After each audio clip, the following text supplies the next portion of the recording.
कई लोग कहते हैं गुरुजी क्या दूध चढ़ाना जरूरी है शंकर पर? कई लोग कहते हैं गुरुजी क्या दही चढ़ाना जरूरी है शंकर पर? शहद चढ़ाना जरूरी है? घृत चढ़ाना जरूरी है? शक्कर चढ़ाना जरूरी है? शिव महापुराण की कथा कहती है 5 चीजें शंकर भगवान पर चढ़ती है। दूध अर्थात घर में लक्ष्मी की वृद्धि करता है, इसलिए चढ़ाया जाता है। दही शंकर भगवान पर इसलिए चढ़ाते हैं क्योंकि यह परिवार को जोड़ता है। जिसके परिवार में क्लेश ज्यादा होता है, जिसके परिवार में आपस में तकरार ज्यादा होता है, उसको दही जोड़ता है। शहद घर में चिड़चिड़ प्रवृत्ति को समाप्त करता है। घी रोग को समाप्त करता है। शक्कर मिष्ठान घर में यदि लक्ष्मी आकर जा रही हो तो मिष्ठान समर्पित किया जाता है। इसलिए पंचामृत स्नान का भाव शिव महापुराण कहते हैं।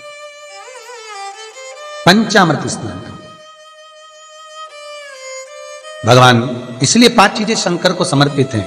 दूध, दही, घृत, शहद, शक्कर अर्थात मिष्ठान। शक्कर से मूलतः यहां शिव महापुराण में शक्कर नहीं लिखी है, मिष्ठान। अब लोग शक्कर पीस कर अभिषेक करते हैं, परंतु मिष्ठान अर्थात गाय के दूध से निर्मित कोई मिठाई, और उस मिठाई से भगवान शंकर का अभिषेक। अब लोग भले शक्कर रखने लगे शंकर जी के अभिषेक में, पर यहां शक्कर नहीं लिखा है, यहां मिष्ठान।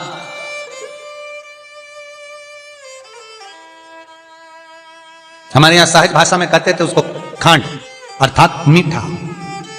शिव महापुराण की कथा कहती है दर्पण इतना बड़ा ले लो।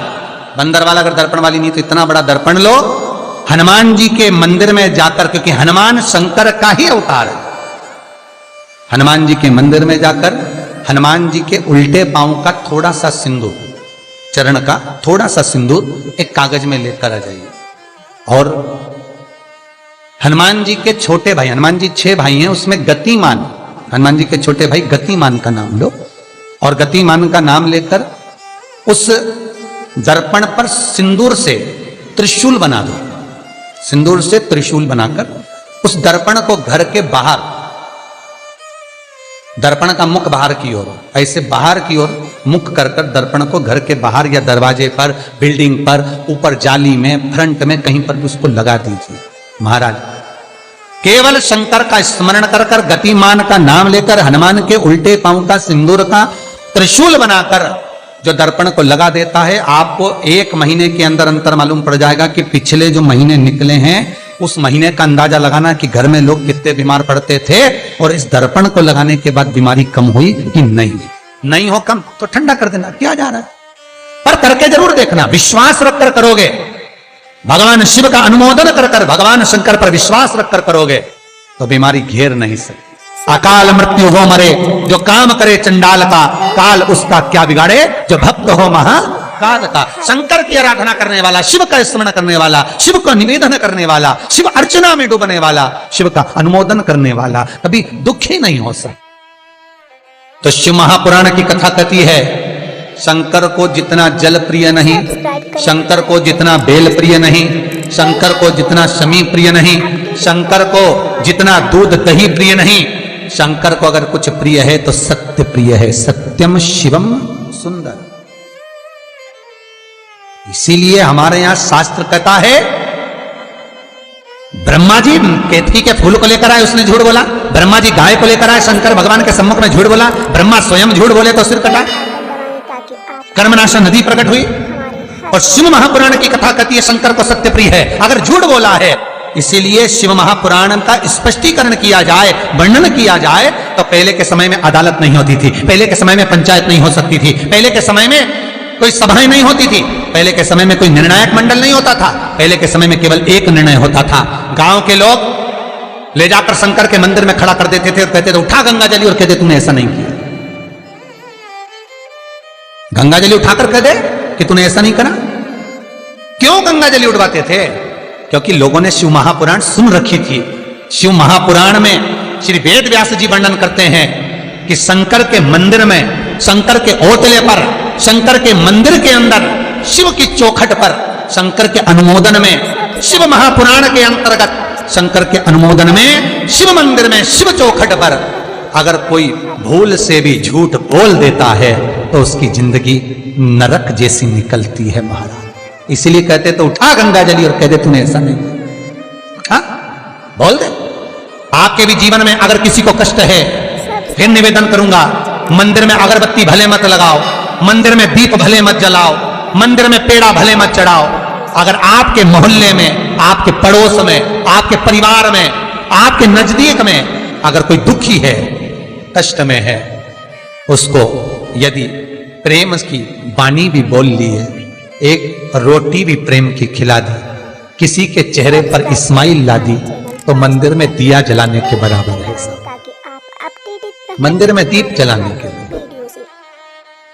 बेलपत्र भगवान माता पार्वती के अश्रु से है, रुद्राक्ष भगवान शंकर के अश्रु से है, शमी पत्र उमा और महेश्वर भगवान शंकर के विग्रह के सुख से जो जल प्रकट हुआ है, उस जल से शमी की उत्पत्ति है। दोनों के मिलन से, दोनों के मिलन से। जैसे एक मुखी से लेकर 14 मुखी तक रुद्राक्ष होते हैं, आपको पहले भी कथा में कहा, एक मुखी से लेकर 14 मुखी तक रुद्राक्ष होते हैं। सभी रुद्राक्ष का अपना अपना एक मंत्र होता है, अपनी अपनी एक साधना होती है जिसके अनुसार रुद्राक्ष काम करता है। एक मुखी रुद्राक्ष लक्ष्मी की वृद्धि के लिए होता है। कभी मौका मिले तो एक मुखी रुद्राक्ष का दर्शन करना। पर एक मुखी रुद्राक्ष जितना छोटे से छोटा होता है, जितना छोटे से छोटा होता है, उतना सुख दे। एक मुखी रुद्राक्ष लक्ष्मी की वृद्धि के लिए होता है, कार्य सिद्धि के लिए होता है। कोई भिखारी से भिखारी, गरीबड़े से गरीबड़ा भी अगर धारण कर ले, उसके घर में एक मुखी रुद्राक्ष अगर प्रवेश कर जाए तो सुख का अनुभव करा देता है, संपदा का अनुभव कराता है, सरस्वती का भाव प्रकट करता है, वैभव का भाव देता है। एक मुखी रुद्राक्ष का मंत्र है ओम ह्रीं नमः, ओम ह्रीं नमः। ये लक्ष्मी के लिए होता है महाराज। दो मुखी रुद्राक्ष बांधा को हरता है। कोई तकलीफ आ रही है, कोई प्रशासनिक कार्य है, कोई काम नहीं हो रहा, फाइल आगे नहीं बढ़ रही, बहुत तकलीफ आ रही है, तो दो मुखी रुद्राक्ष जो व्यक्ति धारण करता है उसका कार्य सफल होता है। दो मुखी रुद्राक्ष का मंत्र है ओम नमः। दो मुखी रुद्राक्ष का शिव महापुराण में जो मंत्र दिया है ओम नमः। विदेश्वर संहिता के अंतर्गत शिव महापुराण में रुद्राक्ष के 14 मुखी रुद्राक्ष के मंत्र दिए हुए हैं। आप शिव महापुराण नहीं पढ़ सकते तो मंत्र लिख लें। दो मुखी रुद्राक्ष का मंत्र है ओम नमः। तीन मुखी रुद्राक्ष विद्या प्राप्ति के लिए होता है। कैसा भी अनपढ़ से अनपढ़ व्यक्ति हो, जिसको विद्या में रुचि ना हो, पढ़ ही नहीं पा रहा हो, चित्त वृत्ति ही ना लग रही हो, मन ही ना लग रहा हो, परसेंट कम से कम होते जा रहे हो, तीन मुखी रुद्राक्ष उस बच्चे के गले में लाल धागे में डाल दीजिए। नहीं डाल सकते तो बच्चे के कमरे में जहां वो पढ़ता है, विद्याध्ययन करता है, उसके कमरे में लगा दीजिए। तीन मुखी रुद्राक्ष का मंत्र है ओम क्लीं नमः, ओम क्लीं नमः। ये तीन मुखी रुद्राक्ष का मंत्र है। इन मंत्र को कैसे सिद्ध करना है वो आपको 14 मुखी के रुद्राक्ष के पूर्ण होने पर वर्णन करके। तीन मुखी रुद्राक्ष का वर्णन है ओम क्लीं नमः। चार मुखी रुद्राक्ष खोई हुई वस्तु को प्रदान कर देता है महाराज। यदि कोई वस्तु आपकी खो गई है, कोई सामान आपका रखा गया नहीं मिल रहा, चार मुखी रुद्राक्ष को एक चावल की कटोरी में, अक्षत की कटोरी में घर के केंद्र बिंदु में रख दीजिए महाराज। चार मुखी रुद्राक्ष 2 रात्रि तक रखा रहेगा। तीसरी रात्रि को खोई हुई वस्तु आपके घर में कहीं पर भी प्राप्त हो जाएगी, पर होगी, मालूम पड़ जाएगा कि वस्तु यहां है। चार मुखी रुद्राक्ष का मंत्र है ओम ह्रीं नमः, ओम ह्रीं नमः। फिर वर्णन आया 5 मुखी रुद्राक्ष। ये कार्य में सिद्धि देता है।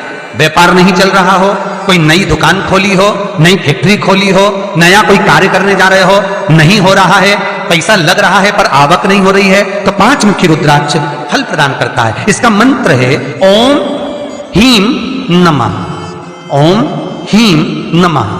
6 मुखी रुद्राक्ष अटके हुए काम को सफल बनाता है। जिसका विवाह नहीं हो रहा हो, शादी नहीं हो रही हो, रिश्ते बहुत आ रहे हो, संबंध नहीं हो रहा हो, तो 6 मुखी रुद्राक्ष स्त्री हो चाहे पुरुष हो, उसके गले में लाल धागे में डाल दिया जाए। 6 मुखी रुद्राक्ष का मंत्र है ओम ह्रीं हूं नमः, ओम ह्रीं हूं नमः। ये 6 मुखी रुद्राक्ष का मंत्र है। 7 मुखी रुद्राक्ष श्री शिवाय नमस्तुभ्यं।